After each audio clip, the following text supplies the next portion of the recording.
कुछ बनना ही है तो समुद्र जैसा बनो, लोगों के पसीने छूटने चाहिए तुम्हारी गहराई नापते नापते। जय हिंद साथियों, स्वागत है आप सभी का हमारे YouTube चैनल A2F एकेडमी पर। सबसे पहले तो हम आपको बताना चाहेंगे कि आज हम लोगों का नया बैच एनडीए के लिए लॉन्च किया जा रहा है। ये एनडीए, एयरफोर्स और सभी डिफेंस परीक्षाओं के लिए अति महत्वपूर्ण है।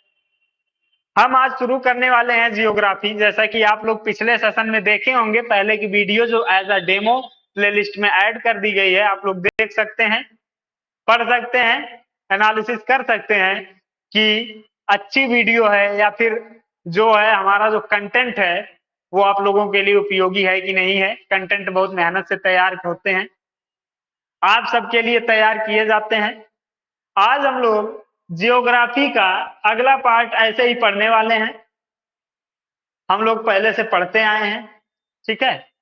तो जैसा कि आप लोग जानते हैं कि जो जियोग्राफी है ये एक महत्वपूर्ण पार्ट है हमारे जीएस सेक्टर का। डिफेंस में जो जीएस का सेक्टर है उसमें महत्वपूर्ण रोल अदा करती है हमारी जियोग्राफी। तो आज हम लोग जियोग्राफी के बारे में पढ़ेंगे। जैसा कि हम लोग जियोग्राफी को जानते हैं, ये एक ग्रीक वर्ड है। कैसा वर्ड है? ये ग्रीक वर्ड है। जिसने इसको सबसे पहले प्रयोग किया था, इसको जिसने सबसे पहले प्रयोग किया, फर्स्ट टाइम जिसने यूज किया, उसका नाम था इरेटोस्थनीज। उसका नाम क्या था? इरेटोस्थीन्स। इरेटोस्थीन्स। इसी को फादर ऑफ जियोग्राफी कहा जाता है। इसे क्या कहा जाता है कि भूगोल का जनक। भूगोल का जनक कहा जाता है।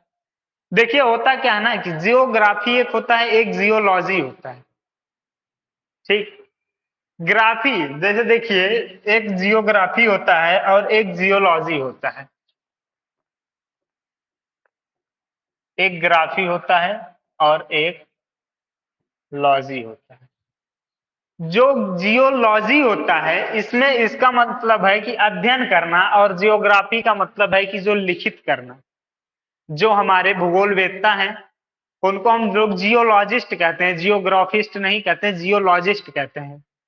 मतलब ये कि वो लोग जियोग्राफी के बारे में, भूगोल के बारे में गहराई से अध्ययन कर रहे हैं, और वही अध्ययन करके जब किसी बुक में लिख देंगे तो उसको क्या बोल दिया जाएगा? उसको हम लोग बोल देंगे जियोग्राफी, ठीक है। तो पहले जियोलॉजी रहेगा, जब हम लोग उसके बारे में अध्ययन करेंगे जियोलॉजी, और उसके बारे में जब लिखित मिल जाएगा तो वो हो जाता है जियोग्राफी, ठीक। इतनी पॉइंट समझ में आ गया? चलिए, उसके बाद आज हम लोग अध्ययन करेंगे ब्रह्मांड के बारे में। शुरू हम लोग करते हैं ब्रह्मांड से, यूनिवर्स से, एस्ट्रोनॉमी से, ठीक। ब्रह्मांड के अध्ययन को, जो हमारा ब्रह्मांड है, ब्रह्मांड का अध्ययन जो है ये क्या कहलाता है? ब्रह्मांड का जो अध्ययन है वो कॉस्मोलॉजी कहलाता है, ठीक है। क्या कहलाता है? इसको कॉस्मोलॉजी कहा जाता है। ब्रह्मांड का अध्ययन है। देखिए यहां भी लॉजी लग गया, मतलब अध्ययन किया जाएगा, ब्रह्मांड के बारे में अध्ययन किया जाएगा, विस्तृत चर्चा करेंगे। जितना आपके सिलेबस के अकॉर्डिंग उपयोगी होगा चर्चा करते हुए चलेंगे।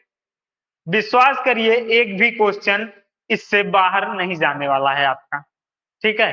तो चलिए आज हम लोग शुरू करेंगे ब्रह्मांड का अध्ययन। ब्रह्मांड का अध्ययन उसको इंग्लिश में बोलते हैं कॉस्मोलॉजी, ठीक है। हम लोग इसके जनक के बारे में जान गए, इसको अब कॉस्मोलॉजी, ठीक, ब्रह्मांड विज्ञान जिसको हिंदी में बोलते हैं, ठीक है। जो हमारा ये ब्रह्मांड की जो एज है, अगर हम इसके एज की बात करें, इसके जो है उम्र की बात करें, तो हमारा 13.8 बिलियन साल, बिलियन ईयर पुराना है, ठीक है। हमारा क्या है? 13.8 बिलियन वर्ष पुराना हमारा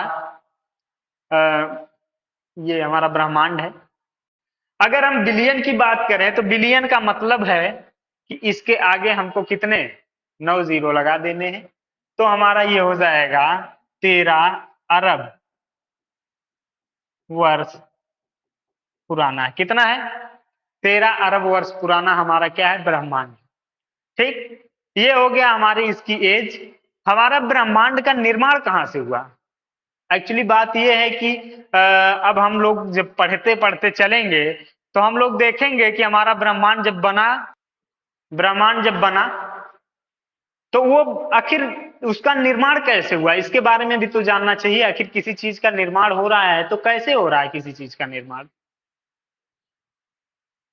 उस चीज का अगर किसी मतलब मान लीजिए, हम अगर मान लीजिए कोई मिठाई बना रहे हैं तो वो तो पहले किसी दूसरे फॉर्म में रहा होगा, उसके बाद ना उसको मान लीजिए पका के उबाल के जमा के तब ना मीठा बनाते हैं। तो हमारा ये ब्रह्मांड बना कैसे? तो इसके लिए एक थियरी है जिसको बोलते हैं बिग बैंग थियरी, जिसको बोला जाता है महाविस्फोट का सिद्धांत। क्या बोलते हैं? महाविस्फोट का सिद्धांत। ये महाविस्फोट का सिद्धांत जो है ये किसके द्वारा प्रतिपादित किया गया, किसके द्वारा दिया गया? तो ये जो महाविस्फोट का सिद्धांत अगर यूं कहें तो ये बेल्जियम के एक पादरी थे, बेल्जियम के पादरी थे, बेल्जियम के पादरी थे जिनका नाम क्या था? जॉर्ज लेमन तेरे नाम था उनका, जॉर्ज लेमन तेरे, जॉर्ज लेमन तेरे। ठीक, ये उनका नाम हुआ करता था, जॉर्ज लेमन तेरे। ठीक है, ये जो जॉर्ज लेमन तेरे थे ये बेल्जियम के पादरी थे। अब जो देखिए जो पादरी थे वो अंतरिक्ष का सिद्धांत दी। हमारे यहाँ पंडित जी लोग से सूर्य के बारे में पूछ लीजिए क्या है तो वो बताएंगे सूर्य देवता है, सूर्य भगवान है। चलिए अपनी अपनी मान्यता हिंदू धर्म के अनुसार, लेकिन ये जो पादरी होते हैं ये इतने पढ़े लिखे होते हैं, जरूरी नहीं है कि अगर आपको जैसे हमारे अगर हिंदू धर्म की बात करें तो आप मंत्र सीख लीजिए, संस्कृत थोड़ा बहुत पढ़ लीजिए, थोड़ा बहुत नक्षत्र मतलब अंतरिक्ष विज्ञान पढ़ लीजिए, अंतरिक्ष विज्ञान क्या ज्योतिष विज्ञान पढ़ लीजिए, आप पंडित क्या ज्योतिषी बन गए पूरा। दो चार मंत्र याद कर लीजिए। अगर आपको मौलाना बनना है तो भाई उनका सिलेबस पढ़ लीजिए, बन गए मौलाना। लेकिन ये जो बेल्जियम के पादरी होते हैं, मतलब बेल्जियम के क्या कहीं के ईसाई धर्म के जो पादरी होते हैं वो बहुत ही ज्यादा पढ़े लिखे होते हैं, बहुत ही ज्यादा उनका मतलब एक प्रकार से कहा जाए तो बौद्धिक जो क्षमता होती है उनकी बहुत ज्यादा होती है। इनके जो है एक प्रकार से कहा जाए तो ये लोग बहुत ही पढ़े लिखे हुए लोग होते हैं। ये उसी भी जॉर्ज लेमन तेरे भी एक थे, इन्होंने एक सिद्धांत दिया, कहा कि ये जो तारा था, ये जो हमारा ब्रह्मांड बना है ये कैसे बना है? ये इन्होंने लगभग 1927 में सिद्धांत दिया था। 1927 में सिद्धांत दिया, इन्होंने कहा कि एक बड़ा सा तारा था, बड़ा सा तारा था, वो तारा किसी बाहरी खिंचाव के कारण खिंचता गया खिंचता गया खिंचता गया, फिर कितना खींचेगा? जैसे हम कहें आप एक गुब्बारा ले लीजिए और उसको हवा भर के ऐसे खींचिए खींचिए, कितना खींचेगा? एक समय ऐसा आएगा या तो फट जाएगा, ब्लास्ट कर जाएगा। ठीक है, अभी मान लीजिए ये एक कागज की वस्तु है, अगर इसको हम खींचे, देखिए ये बढ़ता है, बढ़ गया, ये विस्फोट भी कर गया। ठीक है, और अगर इसको हम और खींचे तो ये ऐसे पार्ट में टूटता चला जाएगा। ठीक, यही स्थिति हुई ऐसे। देखिए तो ये छोटे छोटे जो टुकड़ों में बंटा, ये छोटे छोटे टुकड़ों में यही हमारी आकाश गंगाएं बनी, इन्हीं में हमारे तारे बने। तो यही हमारा विस्फोट का सिद्धांत, महाविस्फोट का सिद्धांत, बिग बैंग थियरी थी। इन्होंने कहा एक बहुत बड़ा तारा था, क्या था? बहुत बड़ा तारा था, वो तारा विस्फोट कर गया। जब विस्फोट तारे में हुआ तो छोटी छोटी आकाश गंगाएं बनी। उस तारे को कोई बाहरी शक्ति खींच रही थी, खींचते खींचते उसका आकार बढ़ा, बढ़ते बढ़ते आखिरकार विस्फोट हो गया। ठीक है, विस्फोट होने के कारण आकाश गंगाएं बन गई।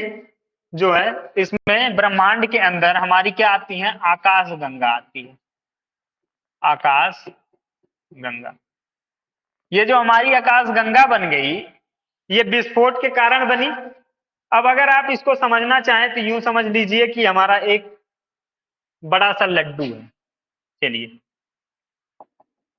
ये बुनिया वाला लड्डू है, मोतीचूर वाला मत समझिएगा, ठीक है।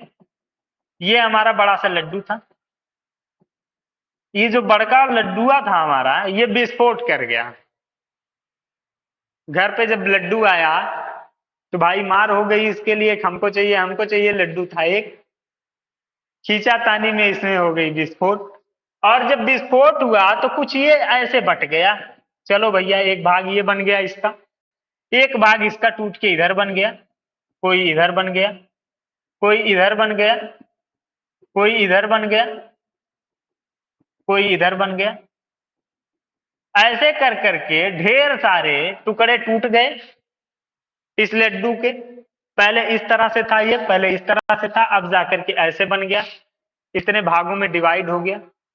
मतलब इसको जब बाहर से खींचा गया तभी ना ये विस्फोट हुआ इसमें, तभी ना ये टूटा।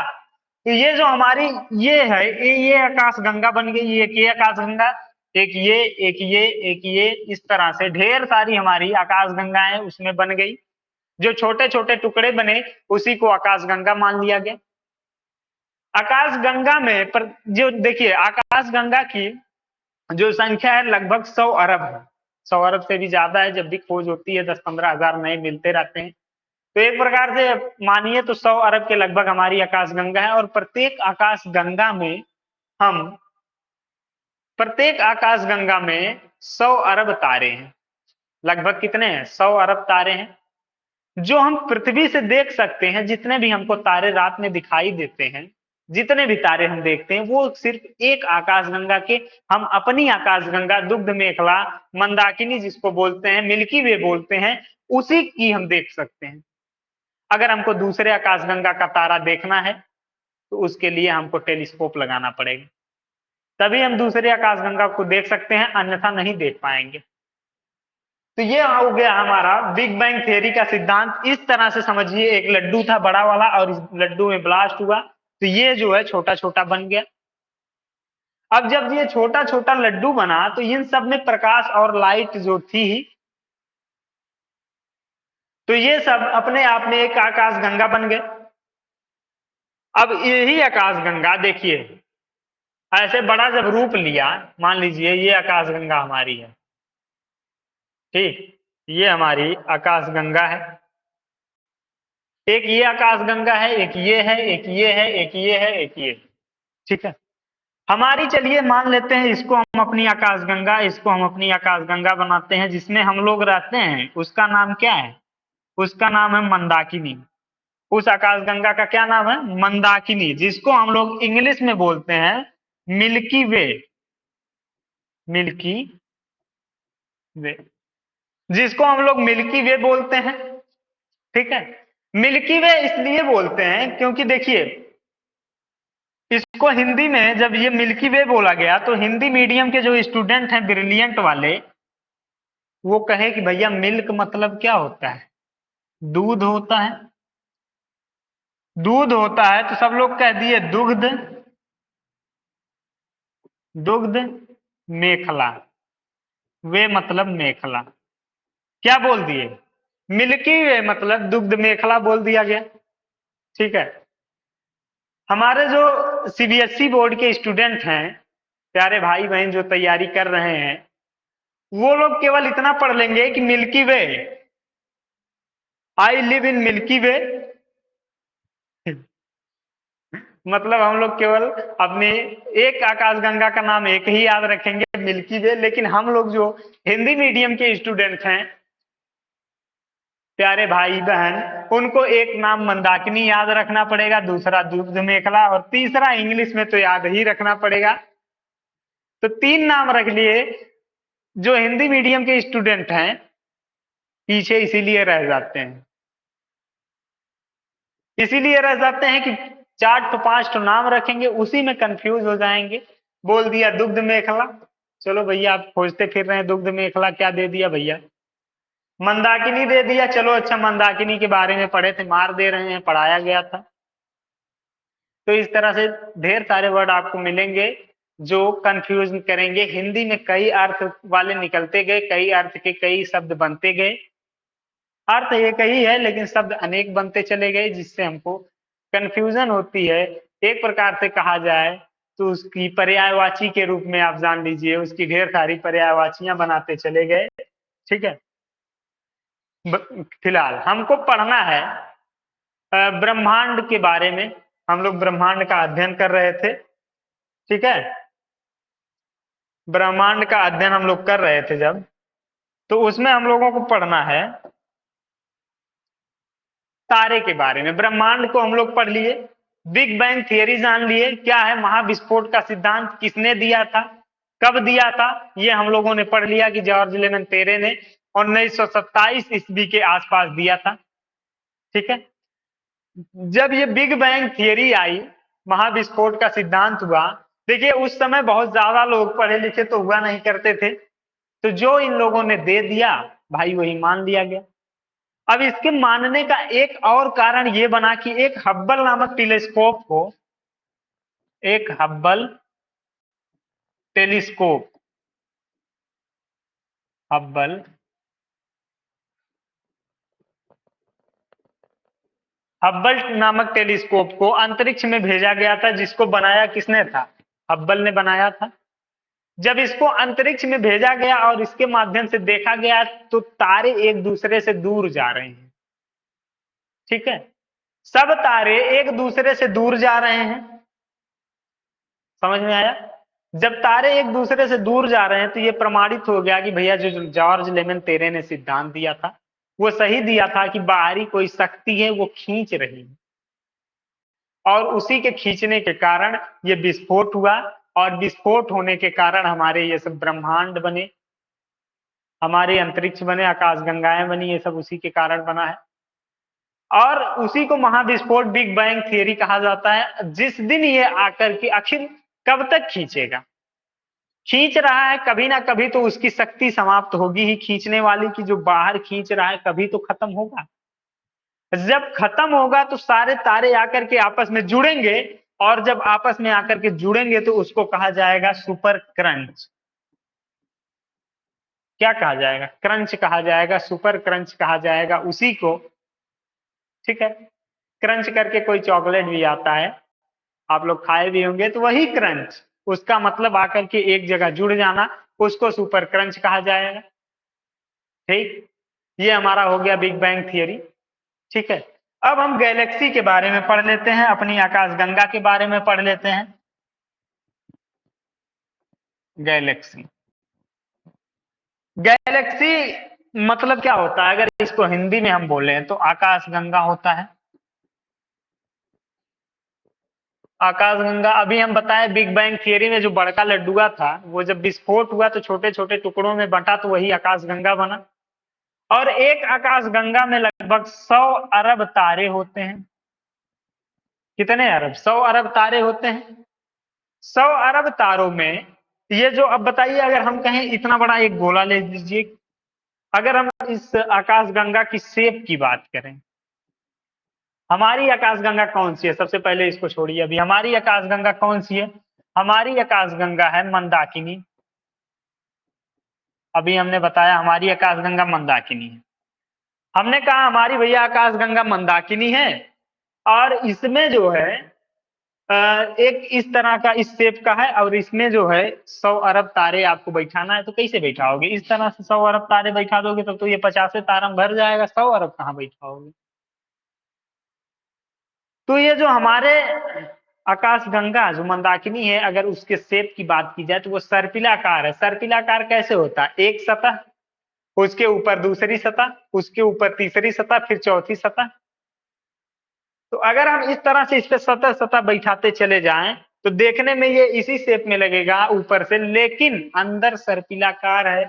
सर्पिलाकार की अगर हम बात करें तो कुछ ये इस तरह से रहेगा। ठीक।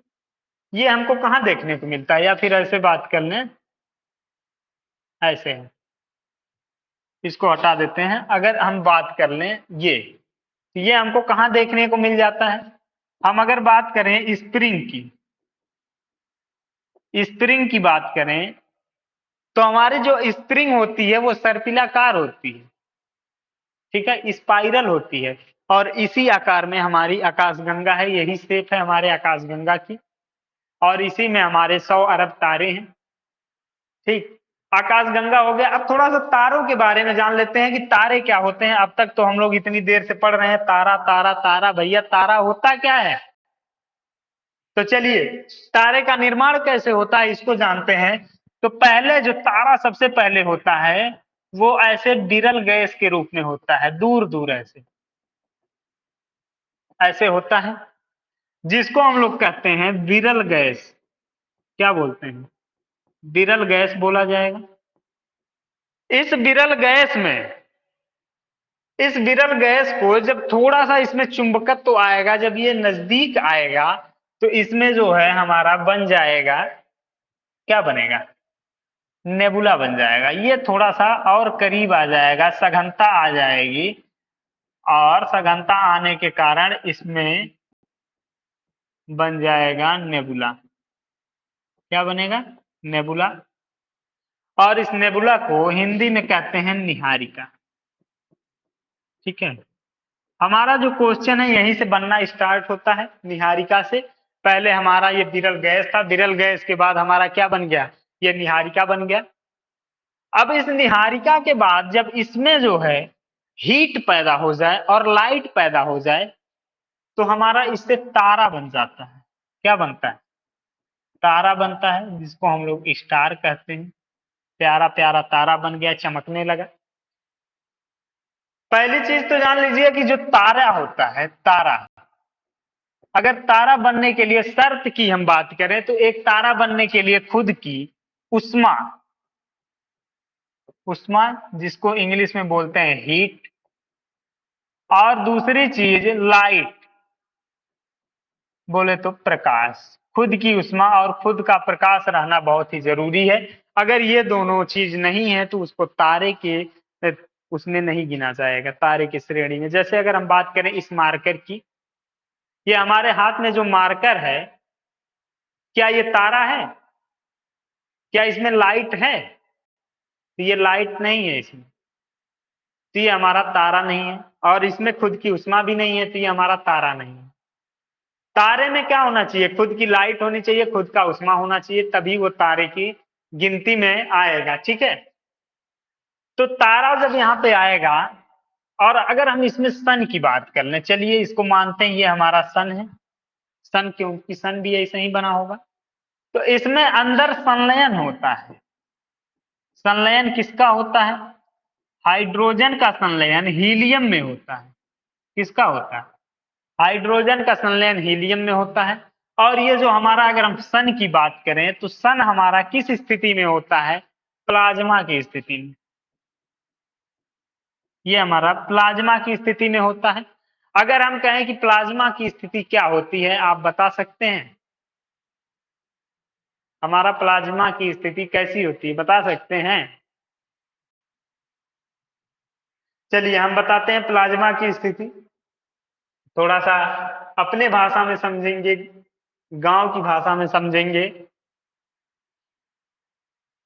गले में जो खराश आती है तो सब लोग जो ऐसे निकालते हैं, जिसको बोलते हैं खखार। खखार जानते हैं? जब निकलता है उसमें से जो वो जिस फॉर्म में होता है वही है प्लाज्मा की स्थिति। ठीक है, वो अगर उसकी हम बात करें खखार की, तो वो ना तो ठोस अवस्था में है ना तो गैस की अवस्था में है। अगर हम आपसे दूसरा उदाहरण देना चाहें तो दूसरा उदाहरण जो होता है हमारा, क्या दूसरा उदाहरण अगर हम बात करें तो लेई, गम, अरे ग्लू ग्लू जो चिपकाने वाला आता है, वो अगर हम ऐसे हाथ में ले ग्लू को और ऐसे गिराएं तो वो गिरेगा भी नहीं, और ऐसे हिलाएं तो वो ऐसे ऐसे हिलेगा। ठीक है, ना तो वो गैस के फॉर्म में है ना तो ठोस के फॉर्म में है। अगर मान लीजिए ढेर सारा ग्लू को रख दिया गया और उसी में किसी को फेंक दिया गया तो वो उसमें टकरा के वापस नहीं आएगा, ना तो उस पर बैठ जाएगा बल्कि उसी में धंस जाएगा। अगर हम कहें कि सन में किसी को उठा के फेंक दिया जाए सूर्य के ऊपर, तो क्या होगा? सूर्य के ऊपर क्या वो खड़ा हो सकता है? नहीं हो सकता। आप कहेंगे जल जाएगा। हम कहें चलो अच्छा हम पहनाते हैं आपको हीट प्रूफ ऐसा कपड़ा पहना दें जिसमें गर्मी लगे ही ना, उसके बाद सन के ऊपर फेंका जाए, तो क्या होगा? सन में आप धंस जाएंगे, क्योंकि उसकी स्थिति कौन सी है? प्लाज्मा की स्थिति है, ठोस नहीं है। ठीक है। इसके बाद जो हमारी स्थिति बनती है इस सन के बाद, इस तारे के बाद, जब ये तारे का ईंधन जो है धीरे धीरे, भाई अब कोई कुछ जल रहा है तो जलते जलते एक समय ऐसा भी तो आएगा जब वो खत्म होने के कागार पे आएगा, और जब खत्म होने के कागार पे आएगा 80 से 90% जब उसका ईंधन जल जाएगा, जलते जलते खत्म हो जाएगा, तो उसके बाद ये हमारा बन जाता है लाल दानव, और इसका जो है साइज थोड़ा सा बड़ा होता है। रेड जाइंट, जिसको हम लोग हिंदी में बोलते हैं लाल दानव, ये लाल दानव बन जाता है। इस लाल दानव के बाद अगर हम बात करें, तो यहां पर जब तारा आता है तो इसकी जो ऊर्जा है ये 90% इसका ईंधन यहाँ पे खत्म हो गया रहता है, तब ये लाल दानव बनता है और इसकी साइज बढ़ जाती है। तारे से इसकी साइज बड़ी हो जाती है। ये एक प्रकार से कहा जाए तो फूल जाता है, इसके अंदर सूजन आ जाती है। ठीक है। अब यहां पर ये दो रास्ते पकड़ता है। यहां तक तो सारे तारों को आना ही आना है। ठीक। आइए एक चीज और आपको समझा देते हैं, चंद्रशेखर सीमा। चंद्रशेखर सीमा ये क्या होती है भैया? कौन सी ये बला है चंद्रशेखर सीमा? ये चंद्रशेखर सीमा जो होती है, इसका मतलब ये है कि अगर सूर्य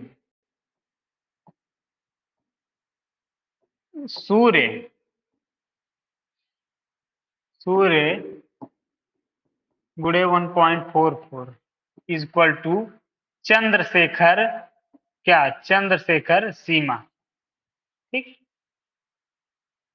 इसी को हम लोग बोलते हैं चंद्रशेखर सीमा, मतलब सूर्य का कितना 1.5 गुना बड़ा होगा तो हमारा चंद्रशेखर सीमा होगा। अब आइए चलते हैं, ये जो हमारा सन है, अब अगर ये मतलब कोई भी तारा है अगर सूर्य के 1.5 गुने से, सन गुणे 1.44 से अगर छोटा है, इससे अगर छोटा है तो ये इस रास्ते पर जाएगा, और इस रास्ते पे जाने के बाद ये यहां पर बनेगा श्वेत वामन। श्वेत वामन बनेगा, और श्वेत वामन बनने के बाद, श्वेत वामन जब ये बनेगा तो इसमें जो है, इसमें इसकी 95% जो उष्मा है ये खत्म हो गई होती। अगर हम इसमें ऊर्जा की बात करें तो इसका ईंधन जो है 95% खत्म हो जाएगा, तो वो क्या बन जाएगा? श्वेत वामन बन जाएगा। मतलब अब श्वेत वामन की स्थिति ये बताएं कि अगर आप देखे होंगे कि कभी कभी आकाश में कोई तारा बहुत हल्का हल्का टिम टिम टिम टिम करता है, मतलब ऐसे लगता है कि अब बंद हो जाएगा, अब बंद हो जाएगा। दूसरी भाषा में यूं कहें कि घर में जो एलईडी लगी है जब वो फ्यूज हो जाती है तब भी वो जलती है। कैसे जलती है? बहुत हल्की हल्की, मतलब हल्की हल्की टिमटिमा जैसे जलती रहती है, टिमटिमाती रहती है। जब वो बहुत हल्की हल्की जलती है तो वो उसका जो है, उसको समझिए कि 95% उसका ईंधन खत्म हो गया रहता है, तब वो हल्की हल्की जलती है। एक तो लाठी उठाइए घर से और मार दीजिए एलईडी पे, एलईडी अगर टूट के खत्म हो गई, मतलब बंद हो गई एकदम से, तब वो, मतलब उसका 100% जब खत्म हो जाएगा तब वो बन जाएगा काला वामन। मतलब एकदम से जब बंद हो जाएगी तो बन जाएगी काला वामन। इसको बोलते हैं व्हाइट ड्वार्फ। व्हाइट ड्वार्फ, और इसको बोलेंगे ब्लैक ड्वार्फ। इसको बोलेंगे ब्लैक ड्वार्फ। ठीक। काला वामन ये जब इस रास्ते पे जाएगा, सूर्य से 1.5 गुने छोटे वाले रास्ते पे जाएगा, तो वहीं पे जाकर के उसकी जो है उष्मा है वो खत्म हो जाएगी। उसका कहानी काले वामन पर जाकर के खत्म हो जाएगी। ठीक है। यहां तक तो सबको आना ही आना है, इस रेड जाइंट तक सब तारों को आना है, वो चाहे सूर्य से छोटे हो, सूर्य से 1.5 गुने बड़े हो, 2 गुने बड़े हो, कुछ भी हो, यहां तक तो आना ही आना है। उसके बाद दूसरा जो रास्ता है, ये सन से जब 1.5 गुना बड़ा है, यहाँ पर चंद्रशेखर सीमा जब अप्लाई हो जाएगी, 1.5 गुने से बड़ा, हम कहें हमारा वजन अगर 60 किलो है तो हमारा 1.5 गुना कितना हो जाएगा, 90 किलो हो जाएगा। और हम 90 किलो की अगर बात करें तो जो हम हैं, हम तो खुद हैं, अगर हम सन की मान लीजिए हम सन हैं, तो हम तो खुद 60 ही किलो के हैं, तो हम तो इसी रास्ते पे जाएंगे, ऊपर वाले पे ना। जो 90 किलो का होगा वो ना इस पे जाएगा, मतलब सन भी उसी रास्ते पे जाएगा, एक दिन काला वामन बनेगा, फिर सफेद वामन बन करके बंद हो जाएगा। लेकिन जो सूर्य से 1.5 गुने से बड़े होंगे वो इस रास्ते पे आएंगे, और इस रास्ते पर आने के बाद पहले यहां पर बनाएंगे क्या, पहले यहां पर बनाएंगे विस्फोटक तारा, जिसको हम लोग बोलते हैं अभिनव तारा, अभिनव तारा बोलते हैं। इसी को हम लोग दूसरा नाम जो हम देते हैं विस्फोटक तारा, क्या नाम देते हैं दूसरा, विस्फोटक तारा का नाम देते हैं। ठीक है, हम लोग कहते हैं विस्फोटक तारा। अब ये विस्फोटक तारा पर जाने के बाद जो हमारा तारा है, ये 4 रूपों में बटेगा। 4 रूप में, जैसे अब यहाँ एक किसी एक ही में जाएगा, यहाँ पर भी किसी एक ही में जाएगा, चाहे यहाँ पर जाएगा तो बनेगा, पहला जो बनता है वो बनेगा न्यूट्रॉन। न्यूट्रॉन की साइज थोड़ी सी बड़ी होगी, जब साइज बड़ी होगी तो थोड़ा सा चक्कर धीमा लगाएगा। अगर हम कोई बड़ी चीज ले लें, जैसे हम बड़े पंखे अगर घर में लगा दें,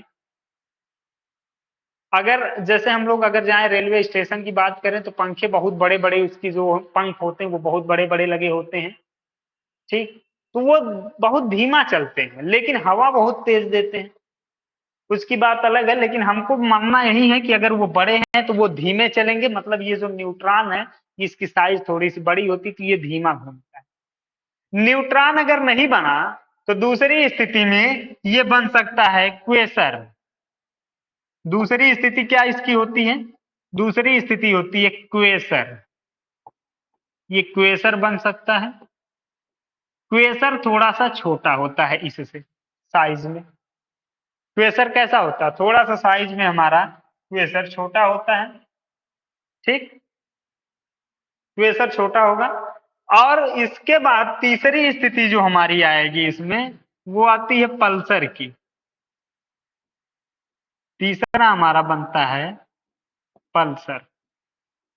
पल्सर बाइक वाला नहीं भैया, पल्सर तारा का नाम है, वो भी लगभग स्क्वेसर से छोटा ही होता है, या फिर समझ लीजिए उतना ही लगभग होता है। और इन दोनों की घूर्णन जो गति होती है, ब्रह्मांड में सबसे तेज ये लोग घूर्णन करते हैं।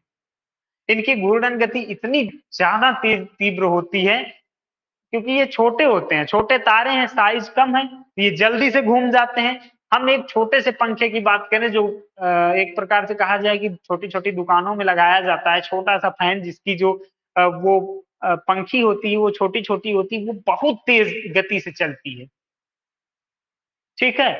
तो ये छोटे होने के नाते ये लोग बहुत तीव्र गति से घूर्णन करते हैं।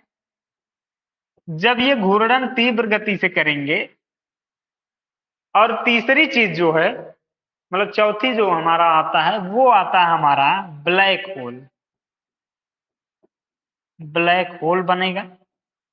अब ये ब्लैक होल क्या होता है भैया, ब्लैक होल नई बीमारी कौन सी आ गई, तो ब्लैक होल एक ऐसा तारा होता, तारे का एक ऐसा रूप होता है जिस रास्ते पर जाने के बाद तारा तारा नहीं रह जाता है, ठीक, ना तो उसमें लाइट होती है, ना तो उष्मा होती है, सब कुछ खत्म हो जाता है उसका। इधर रहेंगे तो थोड़ा थोड़ा टिमटिमाते रहेंगे, खत्म लगभग हो जाएंगे, लेकिन इसमें तो एकदम से बंद। और इसमें जाने के बाद समझ लीजिए कि अगर ये तारा है इतना बड़ा सा, तो ये समझ लीजिए ऐसे खत्म होते होते होते होते ये एक बहुत ही छोटा सा हो जाएगा, ठीक, समझिए अगर हम इसको और छोटा कर लें तो अब तक बड़ा उतना था, अब ये देखिए इतना बड़ा हो गया। हटो, देखिए इतना बड़ा हो गया, मतलब पहले खूब बड़ा रहा होगा, फिर घटते घटते एकदम से छोटा हो गया है, क्योंकि इसकी डेंसिटी बढ़ गई। जो ब्लैक होल था, ब्लैक होल इसकी डेंसिटी बढ़ गई। ब्लैक होल इसकी जो डेंसिटी होती है, जो इसका घनत्व होता है, जब घनत्व बढ़ जाएगा तो घनत्व के बढ़ने से द्रव्यमान भी बढ़ जाता है। ठीक, जब घनत्व बढ़ता है तो द्रव्यमान भी बढ़ जाता है, तो द्रव्यमान बढ़ जाता है तो एक इतनी छोटी सी चीज है जो पूरी तरह से ब्लैक होल है। ठीक है, ये पूरी तरह से ब्लैक होल है एकदम। इसमें जो प्रकाश जाता है, ये प्रकाश को निगल जाता है, इसमें रिफ्लेक्ट नहीं हो पाता है। अगर ये ब्लैक होल पृथ्वी से टकरा जाए तो क्या होगा? मान लीजिए ये ब्लैक होल था, ये हमारी पृथ्वी से आके टकरा गया। ठीक है, अगर ये पृथ्वी से टकराया तो इसमें इतनी शक्ति होती है कि ये पृथ्वी को चीर करके दूसरी तरफ निकल जाएगा, इसका कुछ नहीं होगा। अगर ये ब्लैक होल में से हम एक चिम्मच जो है वो निकाल लें, इस ब्लैक होल में से अगर हम एक चिम्मच, इतना सा अगर हम ब्लैक होल इसमें से निकाल लें, एक चिम्मच मिट्टी, तो इसका वजन 10,000 हाथियों के, सॉरी 10 हाथियों के बराबर हो जाएगा। मतलब अगर इसको हम अपने सिर पे रखें, इतनी बड़ी गोली, तो छेद करके नीचे से निकल जाएगी। इतनी ज्यादा इसमें पावर होती है, इतनी ज्यादा इसमें ऊर्जा होती है। ऊर्जा क्या मतलब, इसमें इसका घनत्व बढ़ने की वजह से इसमें डेंसिटी जो है बहुत ज्यादा घनापन आ जाता है। इस वजह से ये क्या हो जाते हैं, बहुत ही ज्यादा घनापन होने के कारण इनमें इनका द्रव्यमान बढ़ जाता है। सोचिए वो ब्लैक होल कितना बड़ा होगा, अगर पृथ्वी से आके टकराया तो पृथ्वी को ऐसे चीर करके इधर से निकल जाएगा, पृथ्वी ध्वस्त हो जाएगी, नष्ट हो जाएगी। ये रहा हमारा ब्लैक होल। ब्लैक होल के बारे में भी जान लिए हम लोग, ये तारे के बारे में जान लिए। आगे हम लोग कल से पढ़ेंगे आकाश गंगा के बारे में, और अच्छे से विस्तृत चर्चा करते हुए चलेंगे। तब तक के लिए धन्यवाद। खुश रहिए, मस्त रहिए, हंसते रहिए, मुस्कुराते रहिए। जय हिंद, धन्यवाद।